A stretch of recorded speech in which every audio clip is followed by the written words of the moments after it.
Muy buenos días. Me presento, mi nombre es Ilia González y soy la directora ejecutiva de la Red de Recursos Humanos, la comunidad de profesionales que tiene más de 15 años de trabajo colaborativo, compartiendo conocimientos, experiencias y buenas prácticas en gestión de personas hace más de 15 años. Hoy día somos el único ecosistema colaborativo que no vende productos ni servicios de recursos humanos. Así es que somos genuinamente una comunidad creada, desarrollada por los integrantes de nuestro espacio. Es una red que hoy día alcanza a los más de 200.000 profesionales. Nuestros congresos los ven en más de 30 países, estamos en todas las regiones de Chile y todo se hace y se ha realizado con esfuerzo, dedicación, cariño, con el aporte de los propios integrantes de nuestra comunidad. Así que primero, un gran saludo a todos ustedes que son parte de nuestros integrantes y que hoy se han sumado a aprender con nosotros. Estamos muy felices de este espacio. Todas las semanas vamos a estar en Conecta RH les voy a presentar al moderador de este espacio que nos va a acompañar todo el tiempo y todos los días jueves desarrollando contenido de valor para poder aprender juntos todas las necesidades y los desafíos que nos toca enfrentar en recursos humanos. No me voy a demorar más tiempo porque tenemos demasiadas cosas que ver en muy poco tiempo y aprender demasiado, pero antes de dejarlo en muy buenas manos, con nuestro moderador y líder de la comunidad de Conecta RH, Rodrigo González. Rodrigo es papá de Yanay, de Felipe y Miguel y está casado con Cristian. Es gerente de personas, prevención y medio ambiente en Agrospec.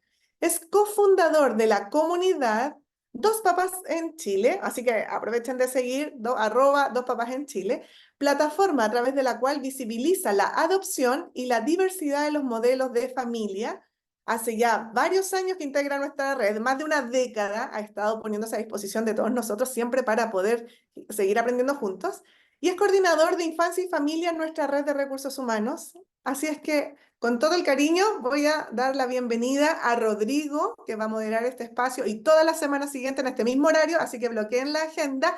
Le voy a mandar un cariño inmenso a nuestro inspirador, Fernando Arad, que durante años, cuando estaba ahí en la subsecretaría, también tenía una disposición infinita cuando presentábamos, Fernando, los primeros proyectos de teletrabajo y estábamos sensibilizando cuando todavía no era ley. Así que nada, yo no me voy a meter más en esta conversación. Rodrigo, que te vaya excelente en toda esta semana. Me comprometo y estoy feliz de aprender contigo todas las semanas, todos los días, jueves a las 10 de la mañana. Nos vemos. Muchas gracias, Lilia, por esa presentación. Feliz de compartir con todas y todos esta semana, este día, este viernes, en un tema que la verdad es sumamente contingente. Así que muy bienvenido a todos y todas a Conecta RH, este nuevo espacio que hemos creado con muchísimo entusiasmo en la red de recursos humanos y que buscamos compartir conocimientos, compartir experiencias y, por supuesto, crecer juntos. Soy Rodrigo González, líder de comunidad de la red de recursos humanos y anfitrión de esta mañana y los acompañaré cada jueves a las 10 de la mañana para conversar sobre temas tan importantes como el que nos convoca el día de hoy. Fernando, eres un tremendo inspirador. Quiero agradecerte este espacio de compartir esta mañana. Y bueno, ya para entrar en materia, quiero presentarte a ti y el gran tema que nos convoca el día de hoy, el Zoom Laboral 2024, los alcances, el impacto y cómo implementar las leyes de conciliación laboral, las 40 horas, el sueldo mínimo y la ley Karim. Con, por supuesto, un amigo de la casa, Fernando, eres, bueno, abogado de la Pontificia Universidad Católica de Chile. Somos colegas de universidad, diplomado en Derecho del Trabajo y de Seguridad Social, así como también magíster en Derecho, todos de la misma casa de estudio. Subsecretario también del Trabajo en dos oportunidades entre el 2013 y 2014 y el 2018 y 2022, donde estuvo a cargo de la tramitación de importantes leyes que ya mencionaba Ilia, la implementación de, por supuesto, la modernización de la Dirección del Trabajo, la ley de teletrabajo, la ley de protección al empleo y subsidio al empleo y las leyes que regulan el trabajo en plataformas digitales. Es también académico, hace más de 14 años de la Pontificia Universidad Católica de Chile, tanto en cursos de pregrado como de posgrado, además de autor de publicaciones y expositor en un sinnúmero de seminarios. ¡Qué tremendo currículum! Fernando, actualmente socio principal de ARAP Abogados y Estudios Jurídicos especializados en asuntos laborales. Muy, muy bienvenido. Qué rico compartir contigo esta mañana.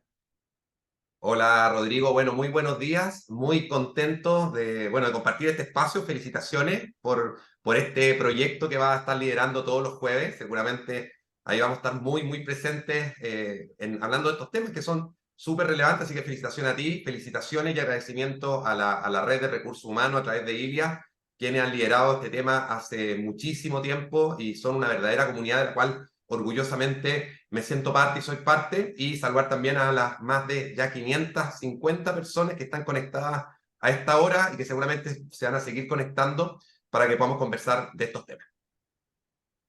Una mañana con muchos temas contingentes. Este año 2024 entran en vigencia una serie de normativas, de modificaciones al Código del Trabajo, que es súper importante que tengamos en perspectiva, no solo en las áreas de recursos humanos, sino también en las otras áreas que se van a ver involucradas. Los invito desde ya a plantear sus preguntas, a compartir sus opiniones y, por supuesto, aprender en comunidad. Así que prepárense para una sesión tremendamente informativa y enriquecedora. Yo estaré recibiendo todas las preguntas a través del chat y de la casilla de preguntas. Fernando, te dejo ahora para que hagas tu presentación y Buenísimo. sigamos conversando entonces sobre este tema. Perfecto, gracias Rodrigo. Bueno, voy a hacer ustedes me conocen, hemos estado en otras oportunidades, vamos a hacer una presentación cortita, unos 20-25 minutos, para luego poder, obviamente, ir respondiendo preguntas que vayan surgiendo en el chat. Vamos a intentar abarcar la mayor cantidad de preguntas que podamos dentro de la hora que tenemos establecido. Voy a proyectar pantalla, ustedes me avisan, perdón, me avisan si se ve bien o no, denme un segundo. Se ve, esperen, no vamos a presentación. ¿Ahí sí? Ponle modo presentación, Fernando. Ahí ¿Ahí estamos, sí? excelente. Ya, Sí, ahí estamos. No, Entonces, ahí sí. Zoom Laboral 2024. Como dice Rodrigo, vamos a intentar abordar rápidamente cuáles son las principales leyes que se deben implementar por parte de las organizaciones este año 2024. Ley de 40 horas, que como saben entra en vigencia ahora prácticamente en un mes más. Ley de conciliación de la vida familiar y laboral, que ya está en vigencia. Ley Karin, que entra en vigencia el 1 de agosto. Ingreso mínimo, que se modifica el 1 de julio. Ley de delito económico, que entra en vigencia en septiembre. Y Ley Sana, que ya está también con algunas modificaciones presentes. Vamos a la primera. La ley de 40 horas, ya hemos hablado mucho de la ley de 40 horas, pero creo que es bueno reforzar algunos conceptos principales. Establece, ustedes lo saben, una reducción de la jornada máxima regulada en el Código del Trabajo. Esta ley, si bien se aprobó el año pasado, 2023, entra en vigencia ahora el 26 de abril de este año 2024 y entra en vigencia con algunas normas que son importantes. Por ejemplo, la reducción de la jornada máxima de trabajo de 45 a 44 horas. Posteriormente, el año 2026, es decir, en 2 años más, va a bajar la jornada máxima de 44 a 42 horas y recién el año 2028 va a disminuir la jornada máxima de trabajo a las famosas, ¿cierto?, 40 horas. Por lo tanto, es importante tener presente esta gradualidad. En segundo lugar, y esto es súper importante, la ley de 40 horas establece algunas normas de flexibilidad. Chile es un país con una legislación laboral tremendamente rígida. Somos el 5º país de la OCDE con mayor rigidez laboral. Y por lo tanto, cada uno de estos esfuerzos que hagamos en incorporar flexibilidad, creo que son valiosos, ¿ya? Algunos podrán decir que vamos cortos en normas de flexibilidad. Sí, posiblemente se pudo haber hecho más, pero veamos el vaso medio lleno y creo que lo que ya se avanzó en flexibilidad en la ley de 40 horas es positivo. ¿Cuáles son las normas de flexibilidad que se establecen? Básicamente dos. La jornada mensual, esto es la posibilidad de establecer jornadas promedio mensuales, que en el caso de la ley de 40 horas se establecen jornadas promedio de 40 horas. ¿Qué quiere decir eso?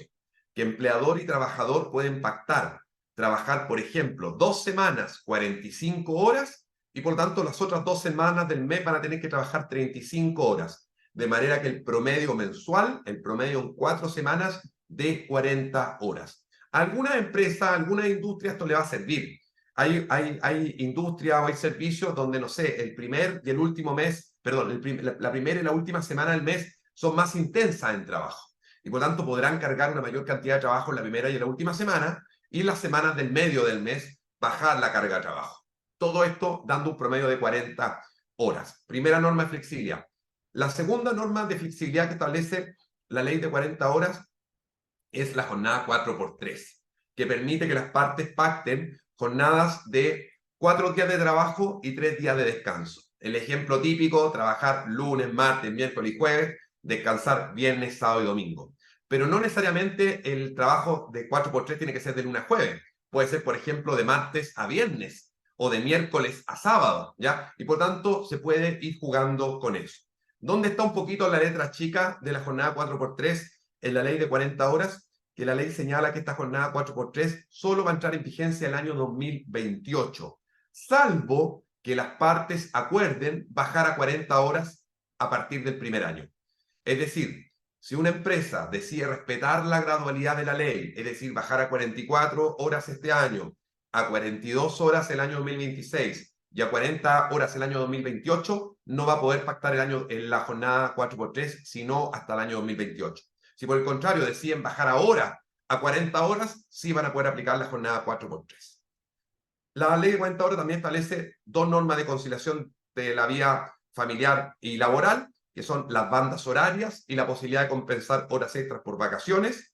Las bandas horarias, esto lo hemos conversado en el pasado, es una banda de 2 horas en que el trabajador va a tener libertad para elegir dentro de esa banda horaria a qué hora llega.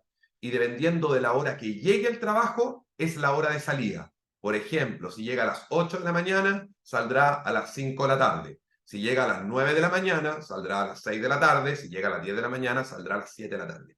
Es el trabajador el que elige día a día en qué horario dentro de esa banda de 2 horas llega, ¿ya? Esto obviamente no aplica a todos los trabajadores. No aplica, por ejemplo, a personas que trabajen en sistema de turno. No aplica, por ejemplo, a personas que trabajen en atención directa a clientes, estoy pensando en un cajero de un banco, o aquellos que trabajen directamente con otras personas. Por ejemplo, estoy pensando en una profesora o un profesor de un colegio, ¿cierto? No le puedo decir a los alumnos, oigan, no sabemos si la clase empezó a las 8, a las 9, a las 10, porque el profesor no ha llegado, ¿cierto? Es evidente que en esos casos no aplica a guardias de seguridad, etc. Pero para personal administrativo o para otro tipo de oficios o de labores, sí aplicaría esta banda horaria. Y la segunda norma de flexibilidad, de conciliación trabajo-familia, es la compensación de horas extras por vacaciones. Ustedes saben que en general las horas extras se deben pagar. Sin embargo, la ley de 40 horas permite que las partes pacten que las horas extras, en vez de pagarse, se compensen con días adicionales de feriado, con un tope de 5 días adicionales al año, y deben ejercerse estos 5 días dentro de los 6 meses siguientes a que se generaron. Por lo tanto, es una norma también importante. Estoy avanzando rápido porque esto lo hemos conversado en el pasado y la idea es abordar todas las leyes. Este es un gran cambio, a mi juicio el cambio más importante de la ley de 40 horas, que es la modificación del artículo 22. Hace algunas semanas atrás, el 1 de febrero y el 6 de febrero, salieron 2 o 3 dictámenes de la Dirección del Trabajo regulando este tema y estableciendo una restricción bastante importante, a mi juicio, más allá de lo que dice la ley, y eso va a ser motivo de debate y de discusión seguramente en tribunales, porque lo que dice la Dirección del Trabajo es que prácticamente todos los trabajadores van a tener que tener jornada, salvo aquellos en los cuales el empleador no pueda tener ningún sistema de control, y pone como ejemplo incluso controles de tipo sanitario, controles de tipo seguridad. En la práctica, todos los trabajadores tienen algún tipo de control, ¿cierto? Están sujetos incluso, no sé, a controles sanitarios, controles de seguridad, etc. Por tanto, si seguimos la lógica de la Dirección del Trabajo, prácticamente casi ningún trabajador en Chile va a poder tener artículo 22, pero me parece, y así se ha discutido en algunos foros durante este tiempo, que esa interpretación de la Dirección del Trabajo va mucho más allá de lo que dice la ley y seguramente va a ser motivo de discusión, de análisis y de debate durante las próximas semanas y los próximos meses. Pero es importante que entiendan que el artículo 22 se corrige, se modifica y por lo tanto hay que analizar caso a caso si las personas que hoy día están con el artículo 22 van a poder permanecer en aquel o van a tener que salir. Y lo último, la gradualidad y la vigencia, ya la vimos. Este es un gráfico muy cortito, si quieren lo ven, le pueden sacar una foto, lo vamos a mandar a esta presentación posteriormente igual, pero aquí están las fechas de entrada en vigencia de las distintas normas de la ley de 40 horas. Pasemos ahora a la ley 21.645 de conciliación de la vida personal, familiar y laboral. Esta ley básicamente establece 3 grandes derechos. En primer lugar, y no es un derecho, pero es importante mencionarlo, se establecen principios que no estaban señalados en nuestra ley, que son 3 principios. El principio de la parentalidad positiva, ¿Qué quiere decir el principio de la parentalidad positiva? Que es deber de las personas que tengan al cuidado, ¿cierto? Que los adultos responsables de los hijos, cuidar, proteger y asegurar el desarrollo de estos. Y por lo tanto se establece este principio que no estaba en nuestra ley, que no estaba, más bien se hablaba siempre como dentro de la doctrina, pero hoy día hay una norma específica en la ley que reconoce este principio de la parentalidad positiva. Segundo, se reconoce el principio de la corresponsabilidad social, que no es otra cosa de que la sociedad debe preocuparse de garantizar, ¿cierto?, la conciliación de la vida familiar y laboral como una herramienta, como un deber, como una obligación social, y por tanto se establece la corresponsabilidad social. Y en tercer lugar, se establece el principio de protección de la maternidad, que ya estaba, pero se agrega de la paternidad también. Y esto obviamente dice relación con tema de corresponsabilidad, en que el cuidado, ¿cierto?, y desarrollo de los hijos no es solo responsabilidad de la madre, sino que también del padre, es algo en lo cual tenemos que seguir avanzando culturalmente como sociedad, y por eso que además del principio de protección de la maternidad, se agregó el de la paternidad. ¿Qué es lo que establece la Ley de Conciliación de la Vida Familiar, Personal y Laboral? 3 derechos. Primero, el teletrabajo o trabajo a distancia para trabajadores que tengan labores de cuidado. ¿Qué quiere decir? Que si hay un trabajador o trabajadora, ¿cierto?, que tiene hijos menores de 14 años o está al cuidado de hijos de niños o niñas, ¿cierto?, menores de 14 años, o tiene a su cuidado una persona con discapacidad, independiente de la edad de la persona con discapacidad, esa persona va a poder pedirle a su empleador acceder al teletrabajo, ¿ya? Y puede pedirle acceder a un teletrabajo parcial, a un teletrabajo total, etcétera, ¿ya? Y por tanto va a depender de la labor desempeñada. Una vez que esta persona, el trabajador o trabajadora, ¿cómo lo hace? Debe presentarle al empleador por escrito su solicitud de que quiere acceder a este derecho que le otorga la Ley de Conciliación Familiar, ¿cierto? El empleador va a tener un plazo de 15 días para responder y el empleador puede acoger la solicitud, rechazarla o plantearle una alternativa. Por ejemplo, si el trabajador o trabajadora le pide al empleador acceder a este teletrabajo, pero acceder los 5 días de la semana, el empleador podrá aceptarlo, podrá rechazarlo, podrá decirle no puedo los 5 días, te propongo 3 días de teletrabajo y 2 días de trabajo presencial u otra fórmula. ¿Ya? En caso de desacuerdo, esto no está regulado, seguramente va a tener que intervenir la dirección del trabajo y en su efecto, si no hay acuerdo en la dirección del trabajo, los tribunales. ¿Cuáles podrán ser argumentos que den las organizaciones, las empresas para rechazar estas solicitudes de teletrabajo? Por ejemplo, que la labor que realiza el trabajador o trabajadora exija la presencialidad. Por ejemplo, que haya problemas de conectividad y por lo tanto que ese trabajador no pueda hacer teletrabajo porque tenga mala conexión en el lugar donde se encuentre. O, por ejemplo, que la mutualidad respectiva establezca que el lugar donde la persona vive tiene riesgo, ¿cierto?, para la vida, seguridad de las personas. O que por el oficio o naturaleza de las funciones que ese trabajador realiza, su presencialidad en el lugar de la empresa resulta vital. ¿Ya? Este es un temazo. Me imagino que muchos de los que están conectados hasta ahora ya estarán en esto agarrándose la cabeza. A mí me han llegado muchísimas preguntas de este tema, de trabajadores que quieren el teletrabajo total y la empresa dice no, yo solo algunos días o alguna otra fórmula distinta. Así que esto es un temazo, pero hay que irlo analizando caso a caso. La segunda, o el segundo derecho que se establece, y lo voy a vincular con el tercero porque son muy parecidos, es que durante las vacaciones escolares de los hijos, ¿cierto? O de los niños o niñas que están al cuidado, ¿cierto? Ya sea de los padres o de aquellas personas que tengan el cuidado personal y directo, se podrá pedir vacaciones preferentes, ¿ya? Por una parte, feriado legal preferente, o sea, que los papás durante las vacaciones escolares de sus hijos tienen preferencia para pedir vacaciones versus otros trabajadores, o también podrán pedir la modificación de los turnos de trabajo durante este periodo. ¿Quiénes lo pueden pedir? Los padres o madres con hijos menores de 14 años o que tengan al cuidado personas con discapacidad menores de 18 años. Aquí le ponen la ley un tope a las personas con discapacidad menores de 18 años porque se supone que tienen que estar cursando educación escolar y van a poder pedir esto al empleador. Deben pedirlo con 30 días de anticipación y el empleador va a tener un plazo de 10 días para responder. ¿Ya? Esto vamos a tener que ver cómo se da en la práctica. Efectivamente, es un beneficio y una preferencia para aquellos trabajadores y trabajadoras que tengan hijos por sobre aquellos que no tienen hijos. Algunos han reclamado de que esto es una discriminación a aquellos que no tienen hijos, al menos en edad, ¿cierto? Menores de 14 años, pero bueno, es parte de los principios que señalábamos al comienzo, en que la ley quiere fortalecer la corresponsabilidad social y esto dice relación. O sea, se quiere proteger a aquellas familias con hijos menores y por eso que se establece este derecho preferente a vacaciones. ¿Ya? Esto se establece, por lo tanto, son los 3 derechos. Vamos a conversar un poquito más al final, pero para alcanzar a pasar las otras leyes que establece la ley de conciliación. ¿Cómo se acredita esto? Con certificado de nacimiento se acredita la edad de los menores y con el Registro Nacional de Discapacidad se acredita el grado de discapacidad que tiene la persona. Ley Karin. ¿Qué es la ley Karin? Es una ley nueva que se aprobó, ¿cierto?, hace algunos meses atrás, entra en vigencia recién el 1 de agosto de este año y sanciona el acoso laboral, el acoso sexual y la violencia en el trabajo.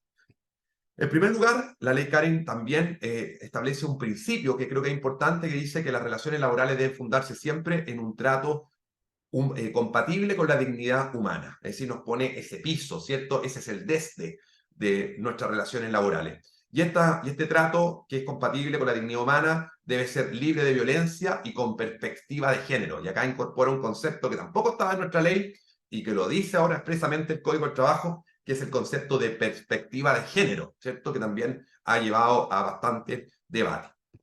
Se modifica el concepto de acoso laboral, eliminando el requisito de la reiteración. Este es un cambio radical. Ustedes saben que en los casos de acoso laboral, hasta la fecha, ¿cierto? Esta ley todavía no entra en vigencia. Para que haya acoso laboral, debe tratarse de conductas reiteradas. La ley nueva elimina el concepto de reiteración. Por lo tanto, basta una conducta de carácter grave para constituir acoso laboral, así como era en el caso del acoso sexual, que no exigía reiteración.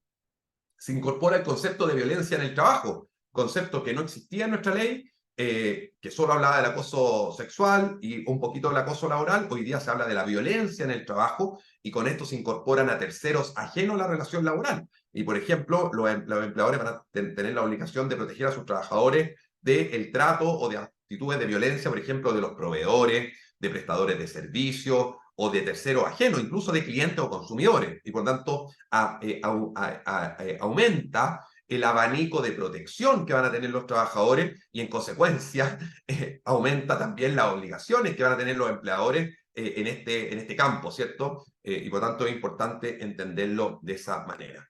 Se establecen exigencias que tienen que tener los reglamentos internos. Lo hablábamos un ratito con Rodrigo antes de comenzar el webinar. Hoy día no solo el reglamento interno tiene que modificarse, sino que las empresas van a tener que establecer protocolos de prevención del acoso sexual laboral y violencia en el trabajo, así como incorporar esto en los reglamentos internos. Por lo tanto, ya es tiempo de empezar a trabajar en esto, porque si bien la ley entra en vigencia el 1 de agosto, el 1 de agosto tiene que estar tiquitaca, o sea, tiene que estar ya funcionando, y por lo tanto los protocolos y las modificaciones tienen que hacerse con tiempo. Tenemos un problema, sí, que es que la Dirección del Trabajo no ha sacado dictamen de esta materia, la Suceso no ha emitido el reglamento, y por lo tanto tampoco ha emitido un borrador de protocolo, así que resulta difícil poder avanzar sin estos lineamientos principales, ¿cierto? Se establece además la ley Karin la obligación del empleador de informar semestralmente a los trabajadores los canales de denuncia que tengan para estos temas. Esto lo decíamos recién, la Suceso va a tener la obligación de entregar directrices sobre esta materia y el Ministerio del Trabajo hacer un reglamento sobre los procedimientos de investigación. Ninguna de estas cosas todavía se ha hecho. Ojalá puedan realizarse en los meses que vienen, marzo, abril, para poder tener, obviamente, las organizaciones, empresas, trabajadores, sindicatos, el tiempo suficiente para prepararse, ¿cierto? Y no nos pase un poquito lo que nos pasó con 40 horas, que entra en vigencia ahora en abril, y los dictámenes importantes, o los dictámenes más bien, salieron recién ahora en febrero, ¿cierto? Y están todos hoy día corriendo para poder implementar y entender un poco esa interpretación. Se modifica el procedimiento de denuncia e investigación de acoso sexual laboral, lo vamos a ver a continuación. Y los procedimientos que se inician con ley antigua se mantienen con ley antigua. Es decir, todo lo que se inicia antes del 1 de agosto se mantiene con la ley antigua y las denuncias que se inician a partir del 1 de agosto se le aplicará la ley nueva. ¿Cuál es el procedimiento nuevo de la ley Karin? Muy cortito, le voy a ir resaltando básicamente los cambios. La denuncia, ustedes saben que la denuncia antes por acoso sexual laboral debía ser por escrito, hoy día la ley dice no, puede ser por escrito o puede ser incluso denuncia verbal. Y si la denuncia es verbal, va a ser obligación del empleador levantar un acta con la denuncia y sacarle la firma al trabajador denunciante. Por lo tanto, acá hay un primer gran cambio. Segundo, recibida la denuncia, el empleador debe adoptar medidas de resguardo, como las que están viendo en pantalla. Incluso se agrega una que no estaba, la posibilidad de la atención psicológica. O sea, se le establece además al empleador un deber adicional, que es incluso otorgar atención psicológica al trabajador o trabajadora que esté siendo eventualmente, porque no está comprobado, víctima de alguna conducta de acoso, ¿cierto? Que es denunciante en esta materia. Si la denuncia se hace ante la inspección del trabajo, esta debe sugerirle al empleador medidas de resguardo, y estas medidas de resguardo deben tomarse en el plazo máximo de 2 días hábiles. Si el empleador recibe la denuncia, esto es como ocurre hoy día, puede investigar de manera interna a la empresa o puede derivar a la dirección del trabajo. Pero si deriva a la dirección del trabajo, el plazo baja. Antes la empresa tenía un plazo de 5 días para derivar los antecedentes a la dirección del trabajo y decirle, dirección del trabajo, investiguen ustedes. Ahora ese plazo va a ser de 3 días, por lo tanto la empresa va a tener menor tiempo para decidir si es que investigan de manera interna o derivan a la dirección del trabajo. Esta investigación debe ser llevada por escrito, con reserva, garantizando la confidencialidad, el debido proceso, etc. Esto la verdad es que no cambia mucho lo que ya teníamos. La investigación tiene un plazo de 30 días, es lo mismo que existe hoy día, pero aquí cambia, porque la ley dice que debe ser remitida después la investigación junto con las conclusiones de la inspección del trabajo. Con la ley actual, solo se mandaban las conclusiones o existía obligación de enviar las conclusiones a la dirección del trabajo. Hoy se va a tener que enviar la investigación completa, es decir, con declaraciones de testigos, con pruebas, con todo, a la dirección del trabajo más las conclusiones. Y la dirección del trabajo va a tener un plazo también de 30 días para hacer observaciones. Si no hace observaciones dentro del plazo de 30 días, se entiende que está aprobada o validada la investigación del empleador. Y con el mérito de este informe, el empleador, ¿cierto?, tiene un plazo de 15 días para adoptar algún tipo de sanción. ¿Cuáles son las sanciones que puede adoptar en materia de ley Karen? Facultad disciplinaria, ustedes lo saben, amonestación verbal, amonestación escrita, multa o despido, dependiendo de la gravedad de la conducta. Y acá hay una norma nueva también, en que los empleadores van a tener la obligación de informar canales de denuncia de delito. ¿Por qué? Básicamente en los casos de acoso sexual, pueden haber conductas de acoso sexual que sean constitutivas del delito de abuso sexual, que son cosas distintas. El acoso sexual es una figura laboral, el abuso sexual es una figura penal, un delito. Y por tanto las empresas van a tener la obligación, cuando la denuncia que reciban tenga caracteres que podrían ser constitutivos de un delito, y ahí me imagino que los empleadores van a tener que estudiar un poco de qué puede ser un delito, van a tener que informarle también a los trabajadores cuáles son los canales de denuncia de ese potencial delito, que son básicamente las policías o el Ministerio Público. ¿Qué otras leyes entran en vigencia este año 2024? Estoy viendo la hora, vamos perfecto con el tiempo para alcanzar a conversar después. Muy rápidamente, nuevo ingreso mínimo mensual, la ley de delitos económicos y las modificaciones a la ley SANA. Nuevo ingreso mínimo mensual, ustedes lo saben, a partir del 1 de julio de este año sube a 500.000 pesos. Y para el próximo año, para enero del 2025, se va a reajustar de conformidad al IPC que tengamos entre el mes de julio y el mes de diciembre de este año. Por lo tanto, por lo pronto, en julio sube a 500.000 y en enero del próximo año va a subir dependiendo del IPC que tengamos el segundo semestre de este año. La nueva ley de delito económico, ¿cierto?, que entra en vigencia en septiembre, establece ciertas obligaciones de las empresas de modificar los modelos de prevención del delito, aquellas empresas que tienen modelo de prevención del delito, los delitos estos económicos que se establecen nuevos, porque es una ley que tiene ya muchos años, pero que se le han ido incorporando cada vez más delitos, hoy día un catálogo eterno de delitos, generan responsabilidad a las personas jurídicas por infracciones de carácter laboral, cosa que antes no existía. Esta ley cuando comenzó, hace ya más de una década, solo tenía 3 delitos: cohecho, lavado de activos y financiamiento del terrorismo. Hoy día incorpora, por ejemplo, la apropiación de cotizaciones, la omitir, retener o enterar o no enterar cotizaciones, o sea, omitir, retener o no enterar cotizaciones, la subdeclaración de remuneraciones, cuando yo declaro menos remuneración para pagar menos cotización, ¿cierto? Esto en algunos sectores que ustedes ya saben en qué es, se da bastante, ¿cierto? En el caso de la trabajadora de casa particular, se le pagaba X realmente, pero se le cotizaba por el mínimo. Eso se dio muchos años. Y eso hoy día puede constituir incluso un delito en el caso que sea persona jurídica el empleador. ¿Ya?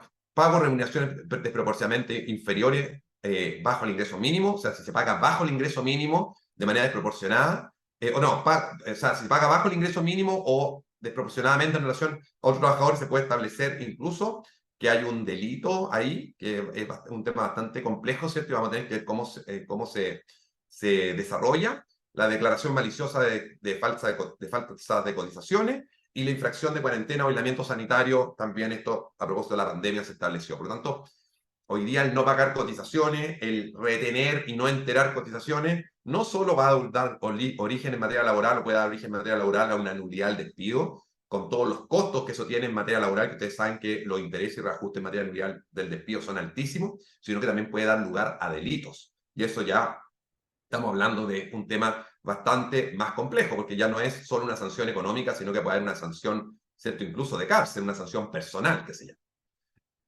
Y la ley sana, y con esto vamos terminando, también se establecieron algunas modificaciones. Por ejemplo, la nueva contingencia que da derecho a licencia sana por enfermedad grave que requiere hospitalización en UCI o en UTI de niños mayores de 1 año y menores de 5 años hasta por 15 días. El aumento de los plazos de duración de la licencia en caso de cáncer y trasplante de órganos se aumenta de 90 a 180 días. Y se establece también un nuevo fuero laboral por uso de licencia en ley sana en tratamiento activo de cáncer, estado terminal y accidente grave durante el permiso y hasta 180 días después de expirada la última licencia. Y se limita la aplicación de las causales del artículo 161 a las personas que estén en estas hipótesis. La causal del 161, ustedes lo saben, son necesidades de la empresa y desahucio escrito del empleador. Eso, ahí dejo algunos de mis datos de contacto. Si pinchan ese QR en mi LinkedIn, pero también está mi Instagram. Soy bastante activo en Instagram, subo ahí algunos reels, algunas cosas choras, entretenidas, así que también lo pueden buscar ahí. Así que eso, voy a dejar de compartir, Rodrigo, y vamos con la conversa. Ahí. Fernando, lo hiciste en tiempo récord. O sea, la cantidad de información que acabas de compartirnos es inmensamente valiosa, porque sin duda lo que queda claro es que tenemos un 2024 tremendamente activo en materia legislativa y vamos a tener mucho trabajo, sin duda, porque hay una serie de cambios súper importantes que implican efectivamente no solo desde lo administrativo, como por ejemplo el cambio del sueldo mínimo, también implica una serie de cambios culturales. La ley Karim, por lo menos a simple vista de lo que tú nos has compartido, implica cambios que son profundos de cómo percibimos efectivamente el acoso laboral, sexual y la violencia en el trabajo. O sea, estamos hablando hoy día que la primera acción es constitutiva o puede ser constitutiva efectivamente de este tipo de prácticas. Para comenzar, ordenadamente quiero hacerte algunas preguntas un poco más concretas, pero por ley para que sea más fácil para ti. Ilia, por favor. Solamente le quiero reiterar a todos los integrantes que hagan sus preguntas donde dice preguntas y respuestas, porque dado que durante todo el evento han estado escribiendo, se subieron todas las preguntas anteriores, así que para organizarnos y poder ayudar a la gestión de preguntas, pregunta y respuesta, anotar todas las preguntas ahí. Muchas gracias. Excelente. Fernando, sobre la ley de 40 horas, que como conversábamos antes también, genera muchas inquietudes acerca de qué es lo que aplica el artículo 22. Ahí hay una modificación súper importante. Incluso se excluyó hoy día la palabra vendedores. Sí. ¿Quiénes hoy día están excluidos de la ley de las 40 horas de tener control de jornada? Sí, efectivamente con la ley actual, o sea, no 40 horas, tú muy bien lo dices, Rodrigo, estaban los gerentes, subgerentes, apoderados con facultad de administración, las personas que estuvieran en teletrabajo, los vendedores, comisionistas, etc. Y eso efectivamente va a cambiar con la ley de 40 horas. Hoy día se va a restringir solamente a gerentes, subgerentes, apoderados con facultades generales de administración y aquellos que trabajen sin supervisión inmediata de acuerdo a la naturaleza de las labores encomendadas. Eso dice la ley. Hay que reconocer que ese texto es bastante ecléctico, ¿ya? Porque uno lo lee y uno lo interpreta como quiere. Entonces, ¿qué pasa? La Dirección del Trabajo emitió, yo lo decía, 3 dictámenes, 2 de los cuales se refieren a este tema, uno del 1 de febrero y otro del 6 de febrero, y la Dirección del Trabajo, a mi juicio, va más allá. Y dice, van a solo a poder no tener jornada, es decir, mantenerse en el artículo 22, aquellas personas sobre las cuales no pueda el empleador tener ningún tipo de control. Y pone como ejemplo que si tiene un control sanitario, o si tiene un control en materia de seguridad, o si tiene obviamente un control de supervisión laboral, esa persona sí debiera tener jornada. A mi juicio y en mi humilde opinión, esos dictámenes van más allá del espíritu de la ley, ¿ya? Y por lo tanto, aquí va a haber que un poco ver cómo se viene el desarrollo de este tema en los próximos meses. Ya muchas empresas hoy día están transitando a tener jornada, están cambiando los contratos, pero también reconozcamos algo, hay trabajadores que hoy día no quieren pasar a tener jornada. ¿Por qué? Porque el tener artículo 22 me significa mayor flexibilidad, me significa que yo no tengo un horario fijo de entrada y por tanto puedo llegar a las 8, a las 8 y cuarto, a las 8 y media. Me significa que si termino mi pega a las 5 de la tarde me puedo ir y no tengo que estar mirando el reloj control porque tengo que marcar salida a las 6. Y por lo tanto va a haber cierta reticencia y uno ya ve alguna reticencia en algunas personas, ¿cierto? Que quieren mantener su sistema de artículo 22, pero por otro lado hay otros que quieren efectivamente pasar a tener jornada. Vamos a tener que ver un poquito qué dicen los tribunales en esto, Rodrigo, porque yo creo que el dictamen de la Dirección del Trabajo se pasó a algunos pueblos de lo que se tenía, de lo que se estableció, y yo creo que va a haber que ver un poquito cómo se interpreta por parte de los tribunales. Ahora, comparto contigo porque es discutible eso de supervisión superior inmediata, porque podríamos entender que una supervisión superior inmediata es una jefatura y todos tenemos un jefe, nadie no lo tiene, incluso el gerente general. Entonces, caería, según ese dictamen de la dirección, un vendedor de terreno incluso. Sí, sí, bueno, lo dice el dictamen. De hecho, el dictamen hoy día dice que el solo hecho de prestar servicio en un lugar geográfico distinto que el establecimiento no es un argumento suficiente para mantener el artículo 22. Y por lo tanto, si hoy día existe algún mecanismo de control tecnológico, lo que sea, que permita algún grado de supervisión y dice de supervisión funcional contigua, o sea, que alguien que tenga un superior jerárquico, esa persona podría caer, obviamente, en la definición de jornada. Hace algunas semanas atrás, el director del trabajo, en una entrevista bastante extensa en un medio de comunicación, salió diciendo efectivamente, dijo, el espíritu de la ley de 40 horas es que la mayor cantidad de trabajadores tengan jornada, tengan certeza de cuál es su jornada. Pero yo creo que ahí hay que verlo, porque efectivamente el tenor de la ley, y aquí uno tiene que aplicar lo que dice la ley, ¿cierto? Dice una cosa que creo que es distinta a la interpretación que hoy día está haciendo la Dirección del Trabajo. Me parece que, como lo dije, la Dirección del Trabajo está interpretándolo más restrictivamente de lo que debiera ser y de lo que a mi juicio creo que es correcto, porque esto es súper importante, Rodrigo. Estamos hablando de temas de conciliación. Yo aplaudo la ley, ¿cierto? Los temas de flexibilidad que se incorporaron a la ley de 40 horas. Aplaudo el espíritu de la ley de conciliación y todo eso apunta a un sentido, pero esta restricción del artículo 22 apunta en el sentido contrario. O sea, es menos flexibilidad, es más rigidez. Entonces, o avanzamos como nos pide el mundo desarrollado, como nos pide la OCDE, como nos piden todos los grandes estudios, a tener mayor flexibilidad laboral, a tener mayor productividad, o retrocedemos, como lo hace, ¿cierto?, esta norma del 22, a volver a tener mayor rigidez laboral. Dos preguntas más sobre esta ley para pasar a otra. Para la implementación de jornadas especiales, pero por temporadas, ¿la organización debe pactarlas por escrito? Por ejemplo, que tenga que hacer una semana 45 y una semana 35, como planteaste en uno de tus ejemplos, pero durante la época de Navidad. Sí. Perdón, ¿me puedes repetir la pregunta, Rodrigo? ¿Cómo Es era? la empresa debe pactar por escrito las Sí, jornadas especiales, pero que sí. sean por una temporada. Ya, sí, a ver, las jornadas, por ejemplo, la ley 40 horas, cuando tú pactas la jornada promedio, eso tú tienes que tener establecido previamente, ¿ya? O sea, tú vas a decir previamente, durante el mes de diciembre, por ejemplo, las dos últimas semanas de diciembre vamos a trabajar 45 horas y las dos primeras semanas 35. ¿Ya? Ahora, el mes de diciembre seguramente van a querer trabajar el máximo, ¿cierto? Total. Y ahí hay un punto súper importante. Si el acuerdo es con el sindicato, el máximo ya no es 45, sino que se puede llegar a jornadas de 52 horas semanales. Pero si tú trabajas 2 semanas 52 para que te dé el promedio de 40 horas mensual, las otras 2 semanas, ¿cuánto va a tener que ser? Y ahí te voy a ayudar para la matemática, 28, ¿cierto? Y por lo tanto, todo esto tiene que ser pactado. O sea, el empleador, estas normas, 4x3, jornada mensual, compensación de horas extras por vacaciones, no puede imponérselas al trabajador. Debe ser pactado y como debe pactarse, obviamente esto tiene que constar en un anexo a los contratos de trabajo. Y por último, ¿pueden hacerse grupos de empleados de una misma empresa con distintos pactos o distintos procesos de reducción de la jornada? Por ejemplo, que se pacte para un grupo de empleados la reducción inmediata a 40 horas semanales y para otro grupo que se pacte ahora 44, Sí, llegado al 26 de absolutamente. abril. Sí, sí, absolutamente. La ley no obliga a que tengan que ser todos de una. Y de hecho, hay empresas que pueden ir probando, ¿cierto? Con algunos departamentos, con algunas áreas, el ir reduciendo jornada de trabajo más allá de lo que exige la ley.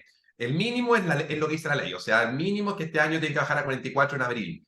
Pero si se decide a alguna parte de la operación bajar a 44, que es lo legal, y a otro grupo avanzar a 42, avanzar a 40, es perfectamente válido. Buenísimo.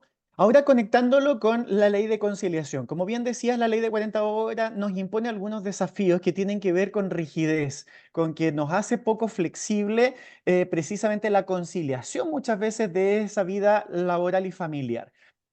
Respecto de esta ley de conciliación que busca efectivamente entregar herramientas a las personas que tienen a su cuidado menores de 14 años, una persona con alguna situación de discapacidad o de dependencia. Primera pregunta, ¿cómo acreditan las personas? Se preguntó mucho en el chat, ¿cómo acreditan las personas que efectivamente tienen a su cuidado un menor de 14 años, por ejemplo, o una persona en situación de discapacidad?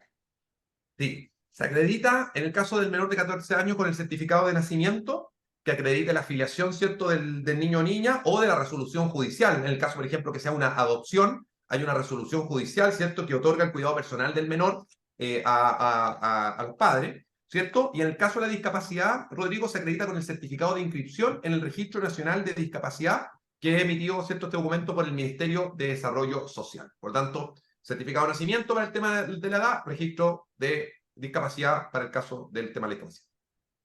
Excelente. Ahora, estas personas que ya una vez acreditan tienen plazos y esos plazos son bastante rígidos, o sea, la ley los define claramente, pero no deja mencionado con claridad si son días hábiles o corridos. Una duda persistente que tenemos cuando calculamos el tiempo que la empresa debe responder, por ejemplo, a este tipo de solicitudes. Sí. Mira, yo entendería que son días hábiles, porque en materia laboral en general todos los plazos del Código del Trabajo y las leyes laborales son días hábiles. La única excepción están en materia de negociación colectiva, donde los plazos son de días corridos. Pero en general, cuando no se le pone apellido al plazo en las leyes laborales, se entiende que son días hábiles.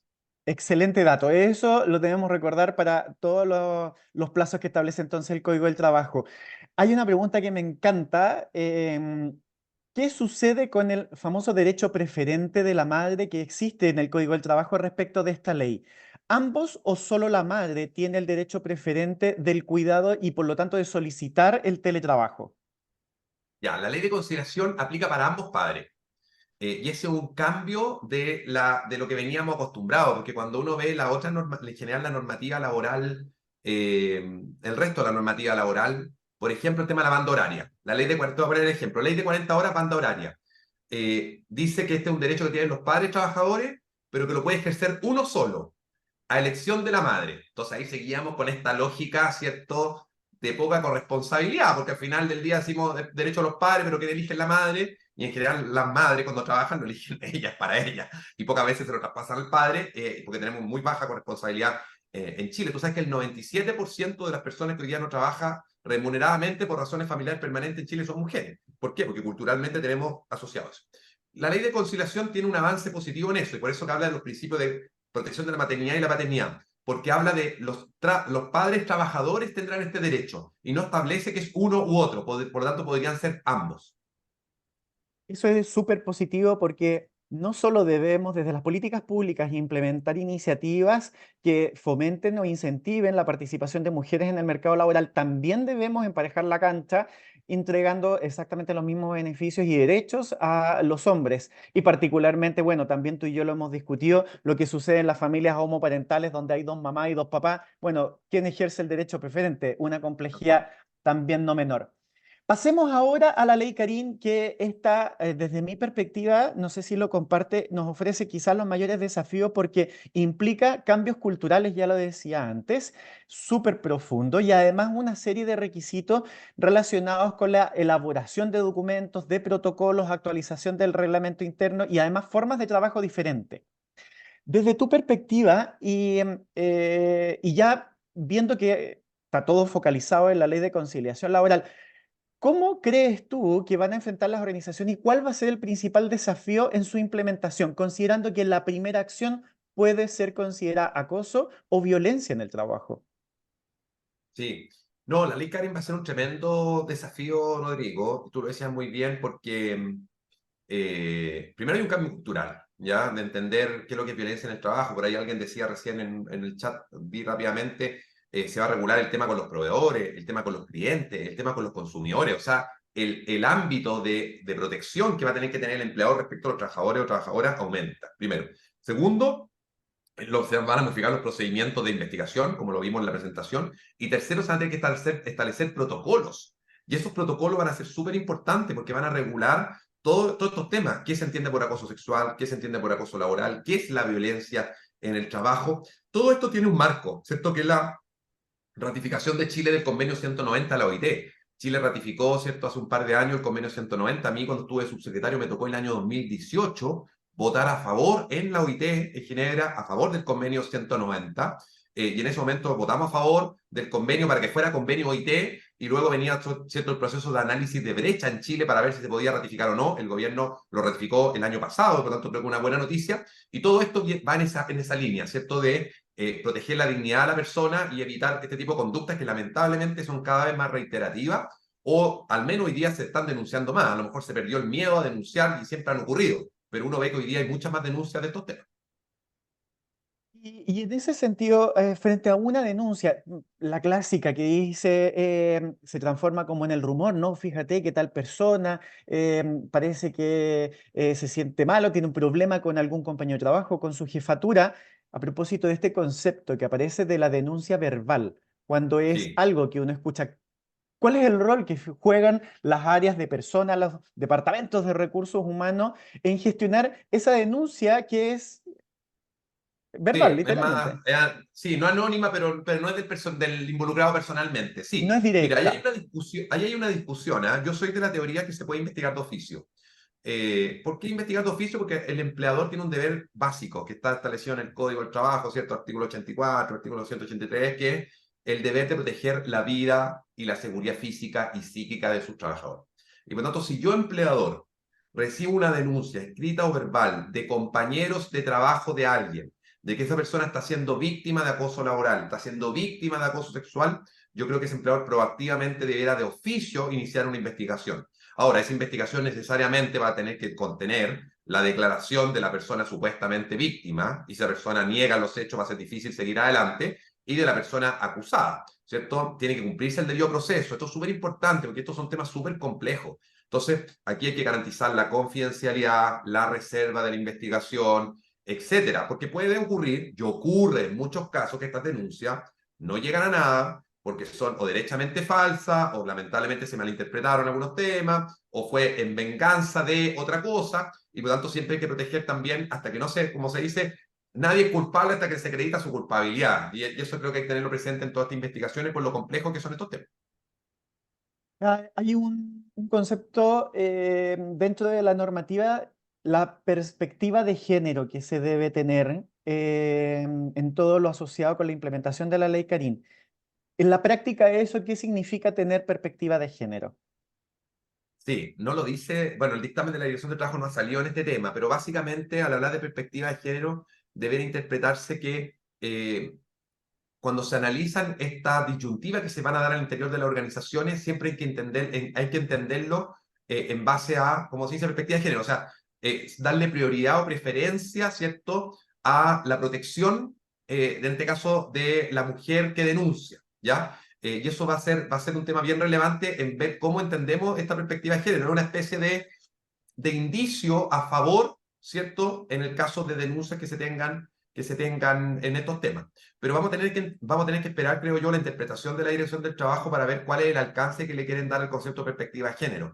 Pero en principio, básicamente es eso, ¿ya? O sea, que todos estos temas siempre hay que entenderlos como con esta tendencia a. Aquí tenemos un sinnúmero de pronunciamientos de la autoridad que todavía no existen y que necesitamos urgentemente para poder avanzar, porque además, como bien decíamos, el volumen de cambios que se deben implementar es alto, pero necesitamos directrices más claras. ¿Y existe algún plazo en el cual la autoridad debiera pronunciarse respecto de estos temas o en realidad tenemos que esperar mientras tanto? ¿Qué sugieres? A ver, sí. A ver, Plazo para los dictámenes no hay, pero en general los dictámenes salen 1 o 2 meses después de que las leyes se dictan. El caso de la ley de 40 horas, lamentablemente la ley se aprobó en abril del año pasado y el dictamen salió, los 3 dictámenes salieron recién en febrero de este año, o sea, estamos hablando de prácticamente 8 o 9 meses después. Ley de conciliación, efectivamente, ley de conciliación sacó un dictamen rápido, ya, y ahí hay un dictamen que uno podrá encontrar suficiente o no, pero se hizo la pega y sacó el dictamen a tiempo. Y ley Karin todavía no. Yo creo que ley Karin es clave un dictamen, porque hay muchos temas de interpretación que creo que es importante conocer la opinión de la autoridad. Así que a mi gusto, o sea, me encantaría que durante el mes de marzo, abril, a más tardar, la autoridad saque los dictámenes. Ahora, respecto a los reglamentos, sí existen plazos. La ley le otorga a la autoridad, por ejemplo, en este caso al Ministerio del Trabajo, un plazo, si no me equivoco, de 6 meses para emitir el reglamento en materia de ley CARI. ¿Ya? Y en general los reglamentos, en general, se cumplen los plazos de dictación, aunque conocemos en nuestro país casos de reglamentos que nunca se dictaron. Y tenemos varios ejemplos de reglamentos que nunca salieron, pero en general se cumple con los plazos. Fernando, siguen llegando decenas de preguntas, de verdad es increíble la actividad que hemos tenido esta mañana, ha sido grandiosa, así que te quiero seguir haciendo algunas preguntas concretas que seguimos recibiendo. Ahora ya saltando por distintas leyes de las que hemos conversado esta mañana. Sobre la ley de las 40 horas y la implementación de las bandas horarias. ¿Esto debe quedar por escrito en anexos de contrato? Sí, sí, debiera quedar por escrito en un anexo contrato cuál va a ser la banda horaria del trabajador o la trabajadora, de manera que haya certeza de cuál va a ser el lapso de tiempo que ese trabajador va a tener para poder llegar. Esto existe ya hoy día en el sector público, ¿eh? En el sector público existen las bandas horarias, te diría que funcionan bastante bien. Mi crítica con cómo quedó la banda horaria es que creo que queda muy restringida. Yo la banda horaria no la hubiera hecho solo para padres o madres con hijos menores de 12 años. Lo hubiera hecho para cualquier trabajador que pueda tener banda horaria.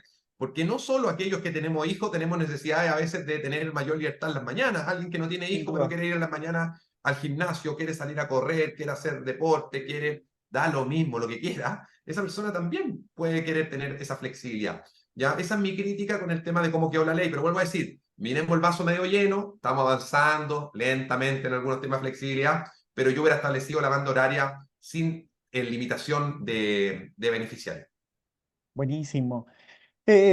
Para llevar a cabo todas las distintas leyes que hemos conversado, las solicitudes de teletrabajo, los cambios de la jornada de trabajo, ¿todo esto por escrito siempre o basta que sea verbal? No, las solicitudes deben ser por escritas al empleador, siempre. Los plazos son distintos y ahí yo sugiero que cada vez que tengan que hacer nuestras solicitudes vayan a chequear la ley del plazo. Por ejemplo, para pedir el teletrabajo, en la ley de conciliación no hay un plazo para pedirlo. Si hay un plazo del empleador para responder, 15 días. Pero para pedir la derecho a vacaciones preferentes o la distribución de turnos en vacaciones escolares de los hijos, sí hay un plazo para pedirlo, que es de al menos 30 días. ¿Ya? Y también hay un plazo del empleador para responder, que ya no es de 15, sino que es de 10 días. Aquí cada derecho tiene su propio plazo. Entonces, la sugerencia es cada vez que vayan a hacer alguno de estos temas, vayan a la ley. Las leyes en general no son tan difíciles de entender, o vayan al dictamen y ahí van a encontrar el plazo y todo. Pero es importante cumplirlo, ¿ah? Porque si no se cumple con el plazo de solicitud, el empleador directamente va a poder negar el derecho. Y ocurre, por ejemplo, Rodrigo, típico con el tema del postnatal de 6 meses. Cuando la madre quiere volver, ¿cierto?, a la mitad Sí. del postnatal, ¿cierto? Si no da el aviso con el tiempo que la ley señala, no puede volver a las 12 semanas. Tiene que tomarse los 6 meses completos. Y eso Automáticamente. automáticamente. Y aunque quiera y aunque estén de acuerdo. Entonces, ojo con esos temas. Nos están preguntando mucho sobre toda la información que estamos compartiendo. Va a quedar disponible. Pueden seguir nuestras redes sociales, por supuesto, Red de Recursos Humanos a través de todo nuestro canal de YouTube, por cierto. Vamos a también cargar en nuestra biblioteca de la Red de Recursos Humanos toda la información que hemos estado conversando esta mañana, las leyes, los dictámenes y todos los registros que podemos aportarles y de los cuales ustedes pueden utilizar para poder implementar estas leyes en sus organizaciones. Ya para ir finalizando, Fernando, sin duda hay de nuevo muchas normativas que están entrando en vigencia, hay una serie de desafíos que enfrentamos las áreas de recursos humanos, pero no quiero dejar de mencionar que esto no es exclusivo de las áreas de recursos humanos o de gestión de personas. es un desafío que tienen las organizaciones en general. Y no podemos pretender implementar todos estos cambios legales solo desde estas áreas, porque no es algo transaccional, de hecho, no es un desafío que se resuelve con un anexo de contrato. Necesitamos el involucramiento de toda la gerencia, de todos los comités, de todos los equipos para garantizar que sean eficaces, que sean efectivas. ¿Qué mensaje te gustaría dejarle a todas las personas que nos están escuchando esta mañana referente a este tema? Sí, bueno, primero que todo agradecer a las 700, 800 personas que estuvimos conectadas prácticamente toda la hora. Se hizo cortísima, yo veo ahí que reclaman que se hizo corta. Vamos a tener que hacer una segunda patita después, toda la información va a quedar. Y comparto contigo, este es un desafío país, ni siquiera es un desafío de las organizaciones. Esto dice relación con mejorar la calidad de vida. Esto dice relación con conciliar mejor nuestra vida familiar, con nuestros tiempos personales, con nuestros tiempos familiares, ¿cierto? Y por tanto aquí el desafío, sí, las áreas de personas dentro de las organizaciones son las que lideran, son las que empujan y son las que más creen en estos temas. Pero también hay una labor de concientizar y de sociabilizar esto con las demás áreas. Hacerle entender a la área de operaciones que el tener a trabajadores ciertos sujetos a ciertos turnos que, oye, de llamado, que necesito que te quedes todos los días, muy tarde, etcétera, no es posible. Hacer entender a otras áreas, ciertas gerencias generales, gerencias comerciales, que el tema de la hora extra es un tema extraordinario y que ojalá trabajemos menos horas extra para poder tener una jornada más clara y mayor tiempo con nuestra familia, ¿cierto? O para nuestra vida personal, para nuestro ocio, para lo que sea. Y por tanto yo creo que esto es un desafío país y dentro de las organizaciones, la área de recursos humanos este tema lo han empujado. Y yo siempre digo, la área de recursos humanos son como los abogados laborales. Yo soy abogado laboral. Hace 15 años no nos pescaba nadie, ¿cierto? No eran importantes, el área de recursos humanos o de personas dependían de un área de la sugerencia de administraciones o de la sugerencia comercial, igual que el abogado laboral, que era como ya te encargo algo. Hoy día somos vitales las organizaciones, o sea, hoy día una empresa que no tenga un área de personas bien establecida es una empresa que está destinada al fracaso. Lo mismo, una empresa que no esté bien asesorada laboralmente, que no entienda la dinámica, que no entienda la cultura organizacional de sus trabajadores, que no trabaje con sus colaboradores, también está destinada al fracaso. Y eso yo creo que ha sido un cambio Fernando, cultural súper potente y súper bueno. y complementando lo que dices, una gran responsabilidad y un gran poder requiere una gran responsabilidad. Por lo tanto, así como antes, recursos humanos era el que pagaba sueldo y hoy día queremos y hemos estado trabajando durante décadas en el posicionamiento estratégico del rol de los profesionales de recursos humanos, talento, personas, como quieran llamar. Pero acá también es súper importante y les quiero pedir que por favor lean la ley. O sea, está súper bien y podemos hacer 50 webinars. Les vamos a mandar un correo en el que se registraron con todo lo que está involucrado, leyes, dictámenes, todos los boletines que ha sacado Fernando. Vamos a complementar con un montón de webinars que también se han dado antes para que también los tengan a mano de conversaciones que también se han ampliado. Así que, pero por favor, lean. ¿Y por qué se los digo? Porque la mayoría de las preguntas que nosotros vemos lo dice la ley. Y la mayoría de la información está. Por lo tanto, sus preguntas deben estar enfocadas a la duda específica de algo que no entendieron. Yo sé que no es muy popular decir que lean, porque en realidad es como obvio, pero la verdad es que hoy día las personas no se saben ni siquiera el código del trabajo. Entonces, como líderes de recursos humanos, como expertos y profesionales, al menos tenemos que saber leer. Así que, Fernando, yo también reitero la gratitud. Podríamos estar todo el día respondiendo preguntas. Este es el desde, es la matriz, es lo que dijimos que queríamos partir. Pongámonos un poco al día, veamos todo lo que hay. Pero por favor, lean. Esa es como mi pedida y ahí dejo a ustedes para que puedan seguir. Así Medio tirón de es. oreja que tiró ahí, pero está perfecto. Y nada, yo creo que es súper importante. Varias de las preguntas que hacen en el chat, yo creo que están respondidas en la ley, en el dictamen, pero encantado, feliz de seguir compartiendo estos espacios. Yo creo que la red de recursos humanos es una tremenda iniciativa, una tremenda comunidad.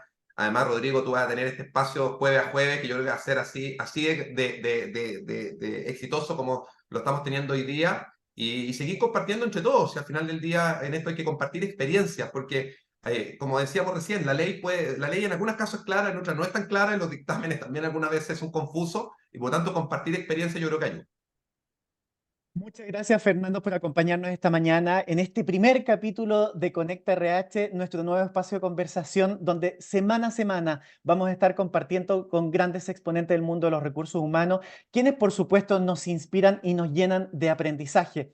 Los dejo a todos invitados para conectarse nuevamente el próximo jueves 7 de marzo a las 10 de la mañana para conversar con Camila León sobre nuestro proyecto Propósitos Compartidos, liderando la igualdad de género. Así que, Fernando, una vez más, muchísimas gracias por esta fructífera mañana, tanto aprendizaje, y te dejo un abrazo enorme. Soy Rodrigo González y esto fue Conecta RH. Muy buenos días. No, todo, gracias. Buen término de semana.